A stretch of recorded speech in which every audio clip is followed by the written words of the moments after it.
I want to welcome all of you from the media and thank you for attending our press briefing. We regard our relationship as very important just to say out to the public what we think. And this press briefing is on the recently gazetted ZEC nomination fees. As you are aware, the position that prevailed in the 2018 general election, which was the position up to Friday last week, was that there would be some nominal nomination fees, I would call them that. For a presidential candidate, it was $1,000 or the equivalent thereof. For a member of parliament or a senator, it was 50 United States dollars. And then for a councillor, there was no fee that was prescribed. In other words, it was free, totally free for councillors to participate in the election. What ZEC has done is, out of the blue, they have then simply said that they would require 20,000 United States dollars for anyone who wants to be a presidential candidate, 1,000 United States dollars for any person who wants to be a member of parliament, and then $100 for a senator and a councillor. You'll know that there are 1,958 councillors, and then there would be a third of that, up to about 600 councillors who would be added as a result of proportional representation with amendment number 2. Then you have members of parliament, that would be up to 270. Then 60 senators, of course there are 80, the other 20 are not elected. Now out of that, a political party that wants to field a presidential candidate, and all members of parliament, all senators and all councillors will require something close to $500,000 United States dollars. We think, and this is our position as the NCA, that position by ZEC is ridiculous. That's the first point that we want to make. Secondly, it is totally unacceptable. Thirdly, it is unconstitutional.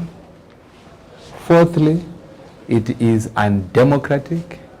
Fifthly, ZEC has no powers at all to be involved in making such a fundamental decision regarding who stands and who doesn't stand as a candidate in an election.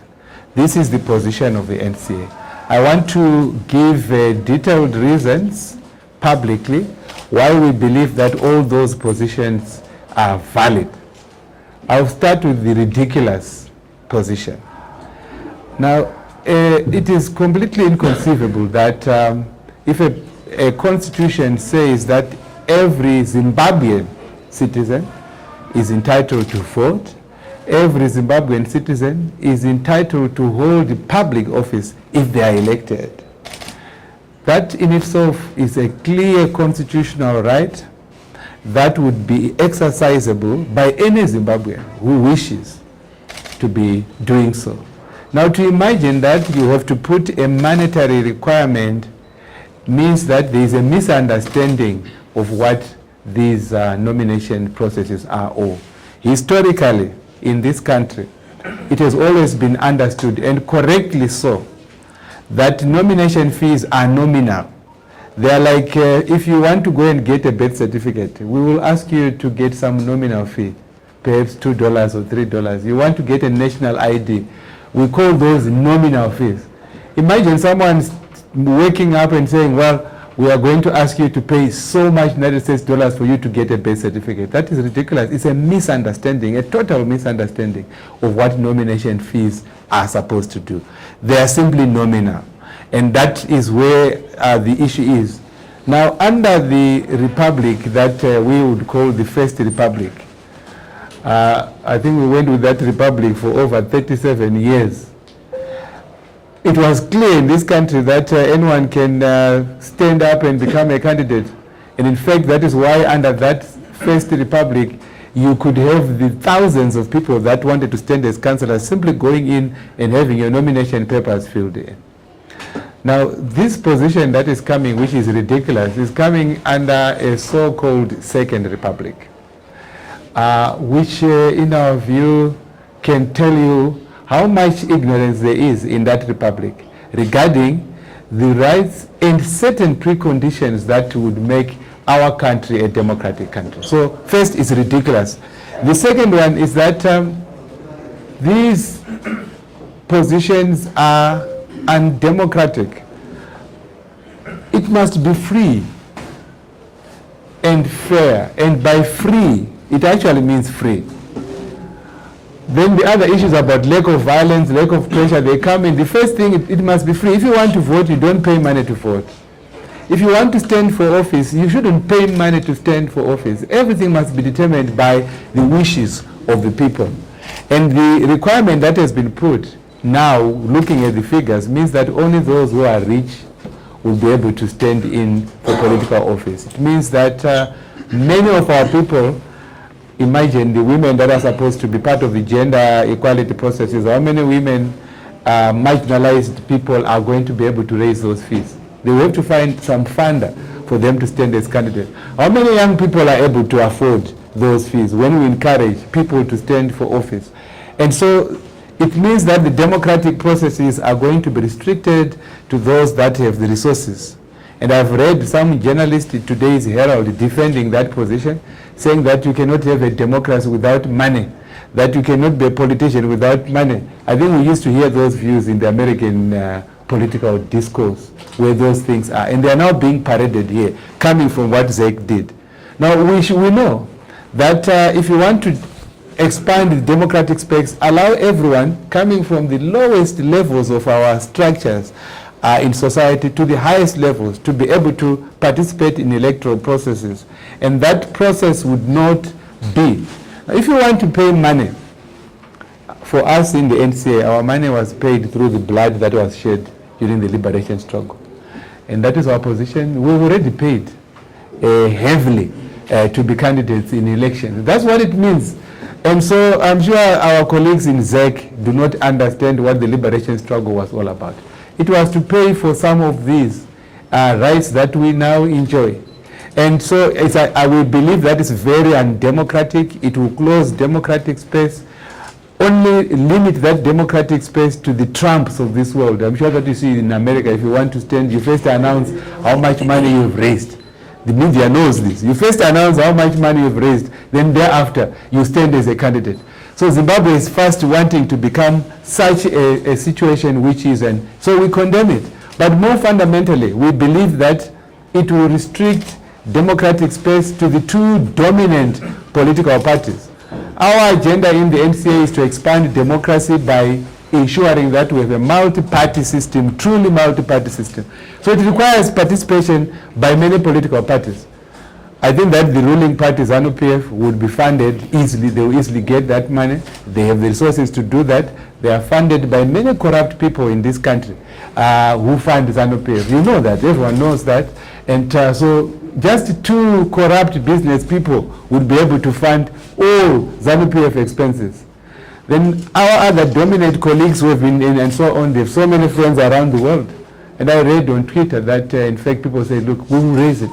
We will raise the money. But for the rest of us, we have read people and we don't agree, and we want to make it public that we do not agree with the perception that for us to enjoy our rights as citizens, we have to get the approval of other citizens. I have a right to stand as a presidential candidate, and I don't want to negotiate that right. No one is supposed to approve my standing. I mean, it is you either vote for me or you do not vote for me. I will campaign to be elected. But you cannot say, well, for you to enjoy that right, come to us, which is what ZEC is doing. So it's undemocratic. Then we also think that it is unconstitutional. And this one is a more fundamental point. Our constitution says that you all as media have access to section 67 of the constitution. It is very clear about the rights that we enjoy, political participation rights. Those rights must not be restricted unreasonably by these requirements. So we believe that what ZEC has done goes outside the constitutional parameters. Then that is an argument that we believe some people may take it to the courts, but we don't want to go to the courts at this stage. ZEC must understand the sentiment that we're expressing. We then take that point up with who is ZEC to be coming up with these? That's the question that I want to address. Who is ZEC to be making this? These decisions ought to be made in the Constitution as to who qualifies and to what extent. So our Constitution doesn't set out these amounts that have to be paid. It just talks about, certain requirements that you have to meet as a citizen, you are registered as a voter, you meet residential qualifications and so forth. Then when you go to the Electoral Act, it then provides for some nominal fees that ought to be. But what ZEC has done is quite substantial. It is substantive. It is a power that ZEC is exercising as if it were a legislative body. It doesn't have the power to do that. And that the mere fact that ZEC is allowed by the Constitution to make certain regulations regarding elections would not give ZEC such drastic powers as overnight to change our political discourse. If you want to be with me on that point and follow it closely, if we allow ZEC to have that power, then there will be no need for us to have Parliament to be with us. Because surely the regulations that ZEC has brought about are the kind of regulations that ought to be debated by the public. There was no such public debate. You know that for you to pass a law now, you get out with those public outreach programs, people express their views. In this case, no Zimbabwean was ever asked to even express a view. We didn't even know that this thing was in the pipeline. So ZEC is taking us to those years long before independence. I will remind you that there was a 1961 constitution, which is similar to what ZEC has done. They have actually taken a 1961 colonial constitution, which would pretend that blacks were allowed to vote, and then blacks were allowed to be MPs. But for you to qualify to be an MP, you had to show some property qualification. You had to own some property. And it was known that blacks would not own that property. And this is the same thing. If you have $20,000 US, I'm sure it's a property qualification. Show us that you have some property. Show us that you have some money. But we are showing them that we have already fought for these rights. And that ZEC must simply run an election. The regulations that they must pass have to do, when do they open the polling stations, what kind of ballot boxes, what are the size, what are the colors of their... Those are things for ZEC, but not for ZEC to go this far. So our blame as NCA goes straight to ZEC and exclusively to ZEC. We believe that ZEC in this case has misunderstood its powers. So it's a sign of incompetence. Do not attribute to ZEC, improper motives. No, they are genuine but mistaken. They are genuine but lost. They are genuine but incompetent. Because the extent to which these things would go would be quite excessive. So those are the points we make about that. We don't believe that this is a decision for ZEC to make. Way forward, our way forward is NCA. First, we will engage within Pollard to have some collective position to ZEC. So we still believe that the Pollard platform provides us an opportunity to have these things were not passed through Pollard. We actually, as Pollard, had 16 proposals for electoral reforms, which proposals were actually anticipating that there would be many candidates. And we believe there, as part of that, we can actually have a booklet in my ballot papers for the president. So you would say, I'm on page 300, and that's where your name is, and so on. Any Zimbabwean who wants to stand as a candidate must be allowed. The only thing we think could be discussed is that you increase the number of nominators, which is not given here as an option. Either you have money, which is a nominal or reasonable amount of money, or as an option, show us your support.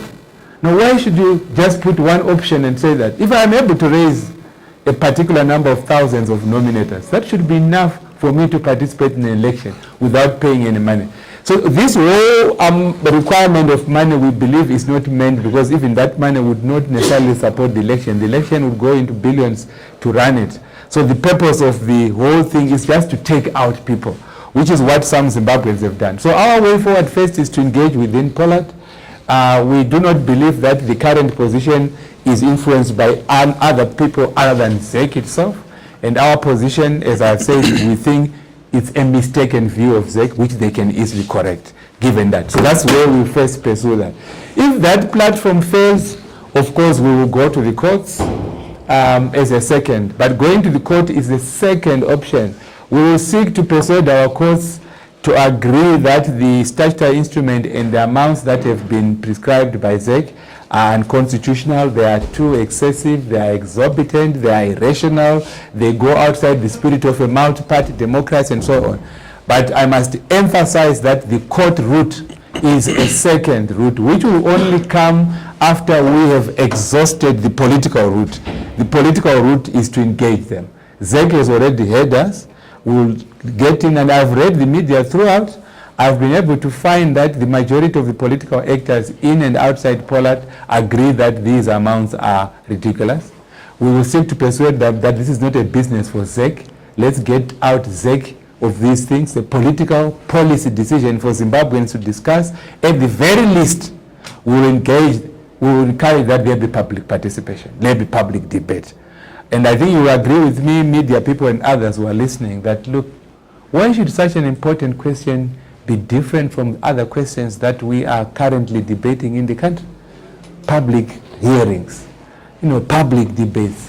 And then how much do you want? And I appreciate the points coming from Zimbabweans who say, look, we don't want chancers, we don't want people that are, that's what they're saying. I've heard that kind of argument being put. It's a point, but it's a mistaken point. There is no such thing as a chancer. Every Zimbabwean, once you give a person a right in the constitution, it is their decision to exercise it or not. And so that point, we accept it. What I will urge voters to do is to, civil society to do civic education. We will have a booklet of a ballot. That's what we are asking. And I'll say that if you can read the Bible, I'm sure you know, people can open Exodus, go to Revelations at the back of the book, coming somewhere to Kings and so on, going around. You can open Luke, I don't know, even cut under the Luke and so on. Saka ballot, ballot, ballot book. Wauri kudai kana ari page 411, woenda 411 unovote ipapo.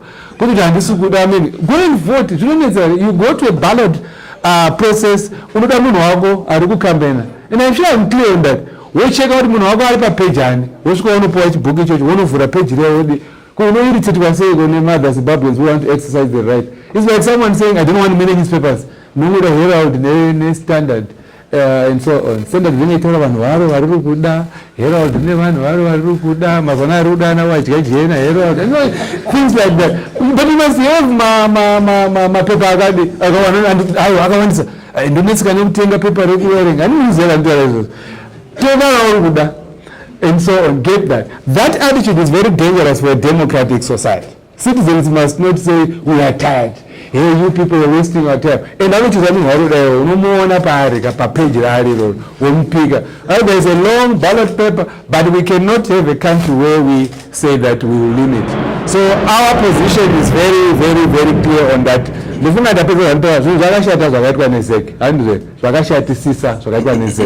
And I think that from that, I might wonder, I was advised by my office to also say that some people might want to mix. I was in the public media very clearly saying, look, when we go to ZEC commissioners, let's not look at where they come from, which ethnic group and so on. I made it clear in that interview that we must judge ZEC commissioners on the basis of their merits. This is an example of the merits. But we debate. I tell you to be ZEC, but be incompetence here.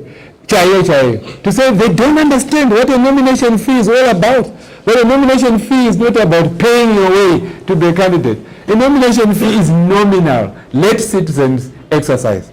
Now, kana mafunga kuti ndakapedza zvekudhara zvekudemonstrata nekukandira matombo nechizvaita kudhara tiri kuNCA tichida constitution. Muchaona futi Madhuku adzoka ikoko. Tichanotsvaga kuti office yeZEC iri pari, tichanovaona ikoko tora nawo zvakadi zvakanaka. But toda kutora na chairperson Honorable Justice Priscilla Chigumba. We have been respecting her very much. We have not been taking the approach of the other political parties. But we are just appealing to her to be sensible. If she is finding problems with an unreasonable crop of commissioners, let her tell us. I thought she is more reasonable and more sensible as a judge. She will understand what we are talking about. And I'm making this clear. You would understand that you cannot use this. Some of the ZEC commissioners I also know have started telling us that go around the world and see. what people are doing. They are mistaken. A United States dollar amount here in this country is a different animal from the amounts that are charged. They will go to Zambia, go to another country, they say, okay, the kwachas that are paid, they convert them to US dollars. It's a totally different economic environment. In this country, to be able to get access to 1,000 US dollars, it's you all know how difficult that is. So we think that the rates must remain where they are, where they were before, which is 1,000 US dollars for presidential candidates, 50 United States dollars for members of parliament, no requirement for councillors. That should remain there. What we can debate, that's our position, let's debate increasing the number of nominators. That is how free it is. If you say to me, you want to be a presidential candidate, get 1,000 nominators from each province, I will understand that. I will understand that. And that is what we can concentrate on. And we would urge that that be the solution if they want to remove chancers, if the so-called chancers. If I get 1,000 nominators, I cease to be a chancer, because I have people that are saying they want me to be a candidate. Those are the points that I wish to make, etc. And that in this case, you will see that in the interview, we have not focused on anybody else other than ZEC. It is ZEC that is mistaken on this point. And that ZEC must take responsibility, and that ZEC must understand that we believe they do not have the powers to go that far. They must remain outside controversy. If ZEC does not agree with us and wants to persist, they would have ceased to be an independent electoral board. They would have become a political player. Because how do you go to an election with such kind of a controversy that the majority of the political players say that your decision is wrong and that your decision is ridiculous, and you say we are right? Then once you start debating with us, if you are ZEC on that point, on a law you have made yourself, then you are a political player. It's very different from a ZEC that says, I'm implementing the law made by Parliament. Go to Parliament and complain, which is what Justice Gumba used to say. I'm sure you are familiar with her interviews. She says, look, I didn't make the law. Go and complain. I'm not the platform. I'm just implementing the law. Here she made the law with her commissioner. And we are saying that law is ridiculous and must stand there. Those would be my presentation on behalf of the NCA.